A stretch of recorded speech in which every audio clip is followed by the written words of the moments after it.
President దేవాతి దేవుని యొక్క గొప్ప ఘనమైన నామములో ఉదయకాల సమయం అందరికీ శుభములు కలుగును కాక. చూడండి, ఈ దినం నా దేవుడు తన లేఖనముల ద్వారా మనతో మాట్లాడుతూ ఉన్నాడు. అది సామెతల గ్రంథము 28వ అధ్యాయము 25వ లేఖనాన్ని మనం చదువుకుందాం. దేవుని యందు నమ్మకముంచువాడు వర్ధిల్లును. ఈ లోకములో ఎవరు వర్ధిల్లుతారు? ప్రత్యేకంగా దేవాతి దేవుని యందు ఎవరైతే నమ్మకం ఉంచుతారో, అట్టి నమ్మకస్తుడైనటువంటి దేవాతి దేవుని యందు నిలకడగలిగినటువంటి విశ్వాసంతో ఎవరైతే జీవిస్తారో అట్టివారు ప్రభువైన యేసు క్రీస్తునందు వర్ధిల్లుతారు. ఈ వర్ధిల్లే వారిలో విశ్వాసులు ఉన్నారా లేరా ఒక్కసారి ఆత్మ పరిశీలన చేసుకోవాలి.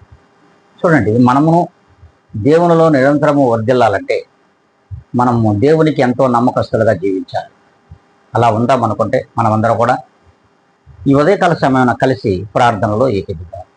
పరిశుద్ధుడా, ప్రేమ నమ్మకము కలిగిన మా గొప్ప ఘనమైన తండ్రి, ఈ ఉదయకాల సమయం నన్ను ఇచ్చిన ఈ గొప్ప వాగ్దానమును ఇదిగో నీ ప్రియబిడ్డలందరిలో కూడా మీరు ఫలింపజేసి మేమందరము ప్రభా దేవా నీకెంతో నమ్మకస్తులుగా జీవించడానికి కృప చూపమని బ్రతిమలాడుకుంటూ జీవాధిపతి అయిన యేసు క్రీస్తు యొక్క గొప్ప ఘనమైన నామములో మమ్మల్ని అందరిని కూడా మిక్కిలిగా తగ్గించుకొని అడిగి వేడుకొని ప్రార్థిస్తున్నాం మా ప్రియ గొప్ప పరలోక తండ్రి.